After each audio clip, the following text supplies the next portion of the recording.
He is posing for the picture. He knows he's gonna be a star. He's beautiful. Can I pick him up? I wouldn't. Come on, dude. I wouldn't. Let him just be him. I want to look at him, though. Look at him right here. Can't you see him?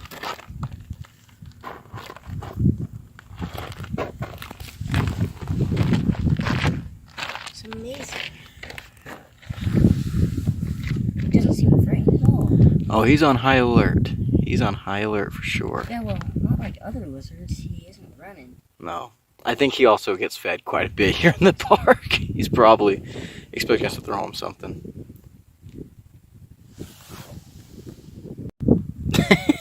He really is enjoying this. And as most lizards, I'm pretty sure, yep, the long back toes for burrowing.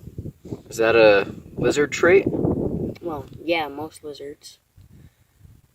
They use it to push back the dirt after they dig it up with their front claws. Interesting. I wonder if this species, the collared lizard, actually takes their tail off. I wonder what species this is, because This is the collared lizard. There's multiple species of collared lizard. Multiple genus too, I believe. Hey everybody, welcome back to Gideon Stuff, and welcome to another discussion video on a topic that you may or may not care about. Today we're talking about bearings. Now, I think we can all agree that bearings are explosively popular nowadays, and for the most part they have kind of started to replace washers. Used to be, washers were kind of the standard in the pivots of all pocket knives, all folding knives, right? Nowadays, bearings are definitely more the standard. You can get them on high-end knives, you can get them on low-end knives. They're just everywhere. And as such, you're seeing bearings being put in small knives, big knives, medium knives, all the knives in between. And today we're talking about how bearings translate to hard use. Now, of course, the first thing we want to get out of the way is, yes, obviously the best hard use knife is a fixed blade. I 100% agree. If you're going to say that, yeah, you're right. Fixed blades are where it's at. You know, if you're going to be using a knife very hard, if you're going to be really beating the snot out of it, a fixed blade is the ideal format for that. However, I'm someone that absolutely believes that hard use folding knives have a place and have actual, real, tangible utility.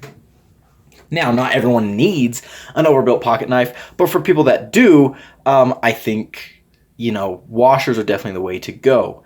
For example, right here, Cold Steel Engage. This is a knife that is definitely an overbuilt knife with an overbuilt lock. It's got washers in the pivot, and I think that was the right choice. I don't think I would like this knife as much if it had bearings. Now, I'm someone who carries a lot of hard use folding knives. If you look back through this channel's history, yeah, I love hard use folding knives. And I use them a lot. I use them pretty hard. Now, another thing, though, is I love all knives. Right? I love all knives. So I have a lot of knives that I carry just because I like them so much. A lot of you probably know that during the summers I work as a cowboy and a ranch hand. I'm in the woods. I'm, working cows, building fence, clearing trails, things like that. Doing lots of pretty dirty work with my knives and putting them through a lot. And then in the winter and spring, the school time, I live in the city and I'm a student and I work in academia. Even though I do a lot of field work as well, and when I'm doing field work, I tend to carry knives more similar to what I carry when I'm working in the woods.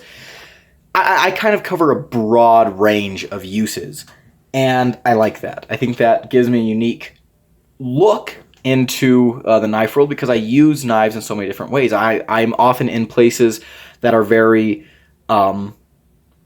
maybe not anti-knife, but places where, I definitely don't want to be carrying something huge and scary. I'm not going to be carrying a fixed blade. I want something that's a little more socially acceptable.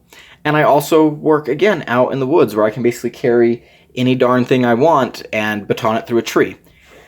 And so between all these different uses that I experience, there's a little bit of overlap, right? Sometimes I'll carry a harder use knife to a lecture, and sometimes I carry a more EDC suited knife into the woods. And I did that the other day with the CJRB Feldspar here. I love this knife. It's a fantastic design, and I made a short about using it out in the woods a while back. Now, this is a knife that I have used on the ranch and in the city a lot. And I think this is a fantastic design. This is a really, really excellent work knife. But the question that I want to raise is, are bearings suitable for dirty use environments or hard use environments? And so that's what we're kind of going to get into a little bit today. Personally, for me, I have spent a lot of time like avoiding putting my bearings, my bearing knives into any kind of detrimental environment, right? Most of the time, if I know that I'm going to be out in the woods for a couple of days, a week, whatever, I'll make sure that I have a knife that has washers. Why? Well, because the washers keep dirt and grime out of my pivot assembly, and they give the knife a little bit of stability, you know, kind of side to side and up and down if you're doing some wrenching movements. So in my mind, it's always just made more sense that if I'm going to be doing hard work, I want washers over bearings. We also have the Arch and Cutlery Sea Snake out here again, the fixed blade discussion. We're going to set it aside for a little bit. So, how fragile are bearings, right? How fragile are they? The answer is both very and not as much as you might think, right? I do believe that I have sometimes been a little bit over paranoid about my bearings being gummed up and ruined and stuff. Because, yeah, honestly, again, I've carried this knife in the woods a lot. I've used it in all kinds of different environments, and it's been fine, right? There's been a couple times where it's been gummed up and the action hasn't been amazing, but it's been fine. The other thing, too, is there are lots of hard-use knives that are made with bearings, things like the 80-20.5 or the 80-20, for that matter. Things like ZT, this is not a ZT, this is a Concept Hell X, but you know, these big overbuilt frame locks that have bearings in them, you know, those are pretty popular. And so, you know, there's obviously lots of knives that are built with more heavy-duty tasks in mind that still have bearings. Now, bearings give you an amazing action, but I wouldn't say that bearings necessarily always guarantee an action better than washers. So the QSP Penguin, this is a knife on washers that's just absolutely fantastic in the action department. Really, really great. I do carry this knife quite a bit out in the woods as kind of a backup knife. What are some of the dangers that your bearings could face? Well, if we look at this knife here especially, this is a knife that I would never, ever carry out in the woods. If we look down here, see that cutout in the blade, and you can see the bearings in there? That's just asking for things to get in your pivot and mess things up. And when I say mess things up, I don't just mean gum your knife up and make it difficult to deploy. That happens a lot, and that is a serious issue. But in some cases, actual legitimate damage can be done, right? You don't want sand getting in there and being rolled around in your knife's action. I've had, this is a problem with steel bearings I've had. I haven't really had this problem with ceramic bearings because I've been very careful, but I've noticed that sometimes if I'm in a really sandy environment, little sand grains can actually get in my bearings and dent them and damage them. And especially quartz, right? We're going to go off on a little bit of a geology tangent here. Quartz is a very common mineral. It's the most common mineral on Earth's surface. Its chemical formula is just SiO2, 1 silicon, 2 oxygens. So it forms very, very readily. Quartz is also incredibly durable. It has a Mohs hardness of about 7, which, you know, that's 7 out of 10, very hard.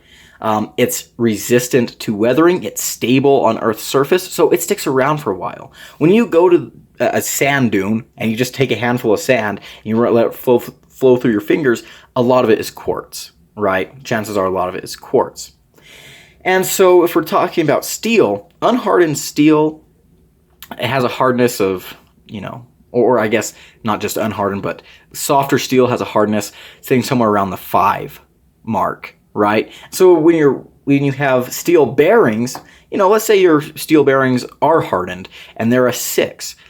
Quartz is still going to damage them. If you get a piece of quartz in there and it gets lodged between two bearings, they're trying to roll against each other or against, a bearing against the blade, you could have that quartz actually dent your bearing. And I've had that happen several times. And what you end up with after that is, kind of an uneven rolling of your bearings, or the bearing could get stuck in its track and just kind of just be there, right? So I've had this happen several times, and it's a legitimate issue, right? That's not something you want. Washers do eliminate that problem. However, bearings do have an upside. If you're working in a dirty environment and you do notice your pivot getting gummed up, a lot of knives you're able to just kind of blow out. You can use compressed air, or you can just put it up to your mouth and blow it with your lungs, And that is pretty useful, right? That's pretty good. Again, washers kind of prevent anything from getting your pivot in the first place, but being able to clean it out is nice. When it comes to in the field maintenance, if you have to disassemble your knife and fix something or clean something in the field, I used to be like when they had like free floating free floating bearings. Holy cow, that's a tongue twister. Yeah, that's something you cannot do in the field, right? You don't want to lose your little bearings. Nowadays, we've got bearings that are captured in little washers. Hey, you know what? About equal maintenance for washers or bearings, right? Now, I mentioned earlier stability. This is something that I think, bearings definitely have a disadvantage in. Now, we are able nowadays to build knives to very tight tolerances, even with bearings, so that you have a very secure lockup and a very solid blade when it's deployed. However, if you're going to be using your knife, not just for prying, but if you're making a cut where you kind of wrench it a little bit, washers are definitely going to give you more side-to-side stability all day, every day, 7 days a week. A lot of bearing knives are fine, but, this knife here, you guys have seen the review for this knife by now. This knife has all kinds of problems. But, you can definitely feel, a little bit of, if you're going to be really bearing down, a little less stability, a little more opportunity for things to go wrong. Not that anything will, but, it might. Now, one thing I want to talk about is, what is hard use, right? What is hard use? And if you're thinking hard use in terms of, batoning through things, I would say the more important thing is to have a good lock. But even when it comes to that, your pivot assembly and your lock need to complement each other. And if they don't, you're in for a bad day, right? I think the more pressing environment is the dirty use. And I made a video on this a long time ago, like way long ago.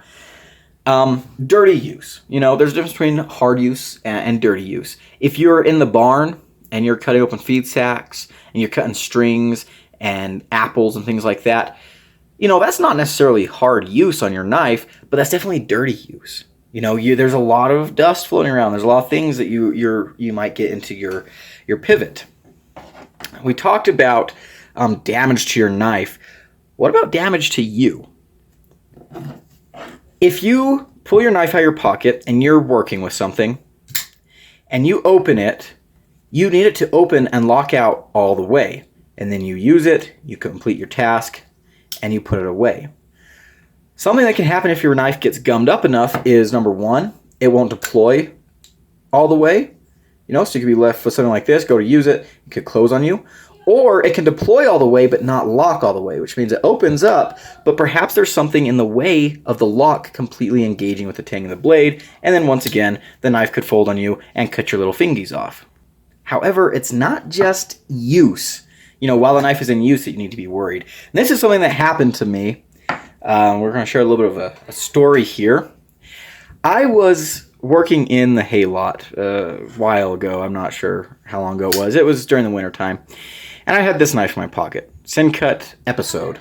And I'm in a hay lot, right? There's hay everywhere. Yeah, there's hay in the hay lot, you know? Wow. Whatever will they come up with next? But I was using this to cut some strings and things, and I ended up getting a lot of hay down in the bearings and stuff on this knife. And I didn't really notice, but I went to, you know, just about my business. I'm cutting these hay strings, and I go to close a knife, and, you know, I disengage the lock, and I kind of shake it down like this and put it back in my pocket. Unbeknownst to me, it actually didn't close all the way because it got gummed up with hay.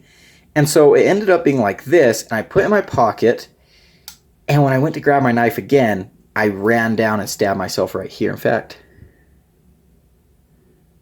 yeah, you used to be able to see the scar, just barely see it now.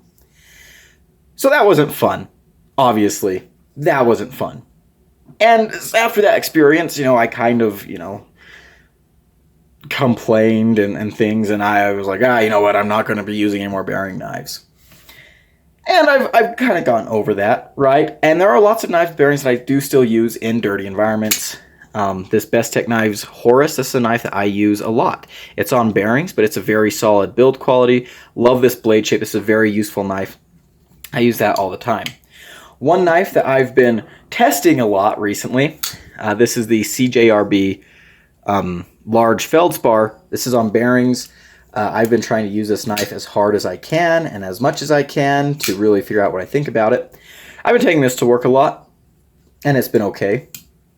And some of that is because, you know, bearings aren't as delicate as people might think, right? They are fairly robust. But a lot of that is also because I've just become more aware about how I'm using my knives. I've become more careful about how I implement my tools. I've become a lot more conscious about making sure they stay clean and in functioning shape. Which is what you should do with any tool already. If you're going to be using a tool, make sure you know how to use it and make sure you're using it correctly. You know, kind of a no-brainer. But let's let's go ahead and kind of sum up this video and call it quits here. Are bearings suitable for hard use? The answer is yes and no. Know your knife, right? Know the limitations of your knife. Again, this knife here, I do not think this is in any way, shape, or form a suitable knife for hard or dirty use. And a lot of that is because the lockup sucks. But a lot of it, too, is because this knife, I mean, just has so much potential for dirt and grime to get in there. This knife, yeah, you know, I'd say it's okay to use hard. Would I use it as hard as I would use this Code 4? Or, heck, this Engage? Probably not, right? Probably not. Know your limits. But something that I've been doing a lot recently, again, I've been carrying this a lot. I have this knife, and I've got my fixed blade, and that, you know, allows you to get a lot of work done. You know, that covers a lot of bases, and that, honestly, that's probably what most people need. So to wrap this up, just know your knife, know what your tasks are, know what its, the capabilities of your tool are, and just be safe about it, right? Be conscientious about what you're doing, make sure you keep your tools in good shape, and, you know, you should be fine. That's going to be it for today's video, guys. A little bit of a quick one, 17 minutes long, never mind, not a very quick one. But thank you so much for watching. If you enjoyed this video, leave it a like, comment below, and subscribe. Let me know what you think about bearings versus washers, and I will see you in the next one. Hope you have a great day. Adios.